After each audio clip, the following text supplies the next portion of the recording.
Hey, what's going on, everyone? We just finished the game of the night here. We had #1 ranked Game Over going down to the #3 ranked Brad Carroll 2.0. I didn't catch the final score, but it was like a 20-point blowout. Yeah, it was 20-point game. I don't know what's up with Game Over, but Brad Carroll 2.0 is out to get everybody now. Yeah. So. Give us a breakdown.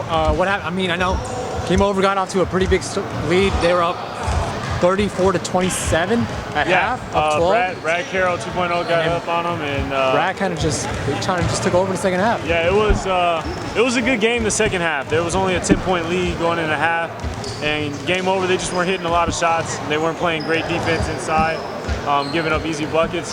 The second half, they made an adjustment, went man, and going into man, it helped them a little bit, but they weren't getting back on D, and they were getting burned. Yeah. So that 10-point lead went to 7, and then all of a sudden started trickling down to 14 throughout the whole game. So. Who do you think was the player of the game?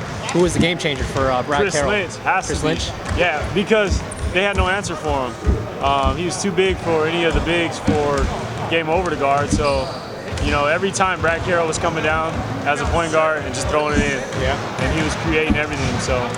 Yeah. Speaking of Chris Lynch, we were able to catch up with Chris after the game to hear his thoughts on the game. So here's Chris. Hey, how's it going, Hubes? Tuesday night.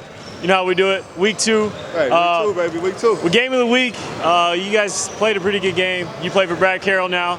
Yeah, Brad Carroll 2.0. 2.0. You know that. Brad Carroll came back. You guys play well as a team coming out second week, not playing together. How's it been playing with Brad and the guys? Hey, very unselfish team, man. I like playing with these guys. High basketball IQ. Everybody just wants to play ball, try to get the win, do whatever it takes. I fit right in, man, just doing whatever it takes to get the win. But I got a great group of guys. Yeah, you guys, I don't know if you know, but you had 36 and I think 9 rebounds, 8 rebounds. We got 2 more. Yeah, hey, you played great in the team. They couldn't stop you. I mean, the only thing that's going to stop you is probably another big guy. And coming down, I don't know if you've seen last season, but there's some big guys in the league. How do you think you're going to match up with the rest of the guys? Oh, yeah, I haven't seen anything, man. So I'm brand new to the league. I'm looking forward to the matchup. Last week we had a big guy. He got a little tired early. So once I saw these guys didn't have a big, I knew I was going to have to play inside. But whatever it takes, man, like I said, I look forward to whoever's matching up. Yeah, I see you and Brad Carroll and company coming together. You guys might be #1 in this league. Y'all blew Game Over out by, I think, 22 tonight. And that's, usually Game Over is the #1. So congrats to you guys. And hopefully, I don't know if we'll have a game of the week no more for you guys because it was supposed to be a close game. So, hey, man, team ball, man. Team ball wins games, man. We got a good team. So we're definitely just trying to play some good ball, man. I appreciate it. Well, Chris Brad Lynch. Carroll 2.0. Chris Lynch, brand new to the league, so he got his name out there with 36 and 9 tonight. So we'll see you next week, Tuesday night. Is he the best big man in Tempe? You know what? I would say once he gets into shape, because he plays pretty well, as he is now, but he gets into a little better shape. Yeah. The athleticism, he don't need it. Yeah. He's smart. His IQ's there, so I think he's up there. Yeah. He's up there. He can hit a jumper, and he got post moves all day. So I didn't see him miss a shot down low. Yeah, I mean, he didn't. It was all day. What do you think were kind of like the key factors for Brad?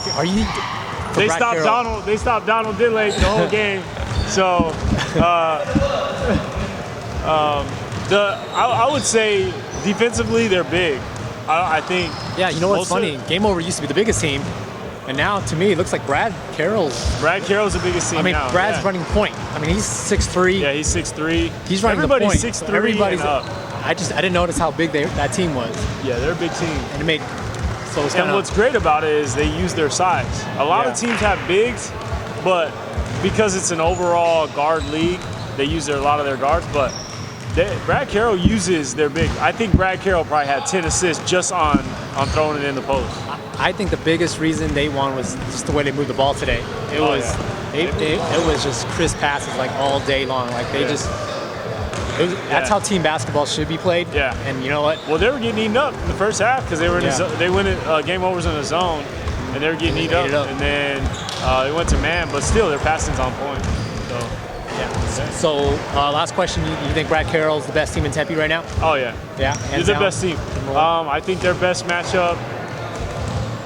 I mean, athleticism-wise, probably our new team that came in. Pimpin' Easy? Yeah, I'm looking forward to that game. I think gonna be a great they'll, because athleticism, they're there, but size, they're going to get eaten up because they have the height, but they're not real big. You know what I mean? So it'll be an interesting game to see. All right, well, that's gonna wrap it up here in Tempe. Thanks, Siobhan, for your time. We're gonna go to Game of the Week in Gilbert now. So here's James. Thanks, guys. Hey, what's going on, everyone? Just finished the game of the night. I'm here with league coordinator James Deacon from Gilbert.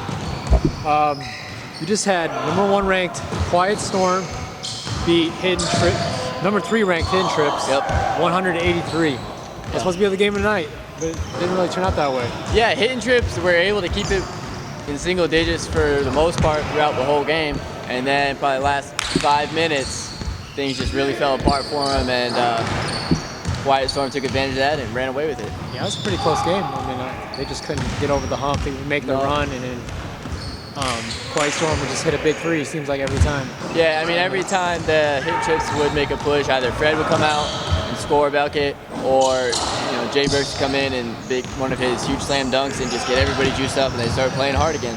What do you think was the key for Quiet Storm? It's definitely that inside presence. Jay Burks might be the best addition to the league so far that any team has made. He's big, he's athletic, he's powerful, and he's not afraid to bang. So he was cleaning off the glass. Fred came in and rebounded much better than he has in the past. 12 rebounds, 38 points for Fred, and 35 points and 11 rebounds for Jay Burks. Yeah. So between the two of them, that's one of the best inside-outside combinations in the state, probably, not just the league. Who was your player of the game? It's got to go be Jay. Jay? Just the way he was able to bring energy with his inside presence, and it was almost a guaranteed bucket every time inside, every time the game got close. So, yeah. Speaking of Jay, we were actually able to catch up with Jay after the game to hear his thoughts. So here's Jay. We're here with Jay Burks from Quiet Storm. Jay, big win against Hidden Trips here. You guys started off the second half slow. What do you think you guys got to do better? Push forward for the rest of the season. Play better defense and make less mistakes and less turnovers. Good. You had a big game. A lot of times the dunks brings a lot of energy to the game, and it gets everybody excited, makes them want to play a little harder. It seems to be a big factor of this team in comparison to last season. What was one of the things that they did that want to bring you down here to Gilbert? To get rebounds, man, and be a big body in the paint. That's pretty much it. Me just being able to dunk and finish around the rim is a plus. All right, so looking forward to the rest of the season. You guys got a game next week. Who's your biggest matchup going to be the rest of the season? Honestly, there's no big matchups for us. As long as we play smart, play defense, and keep the turnovers down, we'll be good. Well, that was Jay. So you see Quiet Storm losing in another game the rest of the season? No, I mean, they'll have another run-in with Hidden Trips toward the end, but other than that, not Hidden Trips, pardon me, with Set It Off. They'll have their rematch the final week of the season. But aside from that game, I don't know that any other team has the combination of size and just raw shooting and talent. Self-Made is going to be probably their next toughest game. They've got a real good squad. Saw them tonight. They shoot the heck out of the ball. And, there's rumors circulating they might be bringing in another guy or two, possibly a big athletic big.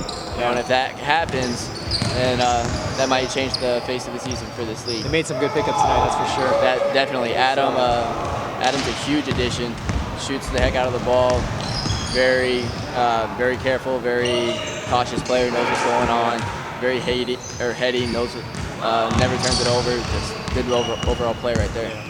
You think adding Jay is going to help Quiet Storm in the tournament this year, like help them go a little bit further than they did last year? Yeah, absolutely. Anytime you can get a big like that, that changes the whole face of the game because there's guards on every team. Every team has some great guards in this league. It comes down to who's going to bang down low, and there's just not many people that can hang with Jay down low. Yeah. What about Hidden Trips? What do you think they're missing? I think they're just lacking a little bit of chemistry. They have a lot of raw pieces. They picked up a lot of the players from the Hungry Hoopers team last season, so they have great guard play between Russian, Bolton, and Helvig. That's 3 of the better guards in the league. So I think once those guys learn to play together and they're able to read each other better on the court instead of it kind of being 3 different one-on-one games going on when they get the ball, I think they're going to be fine. All right, well, that's going to wrap it up here in Gilbert. There's going to be no game tonight in Scottsdale. Bourne's out of town, so you guys can all yell at him when he gets back. But that's going to wrap it up for the Heat this week. Thanks, guys, for watching. Thanks, Shane. Yep.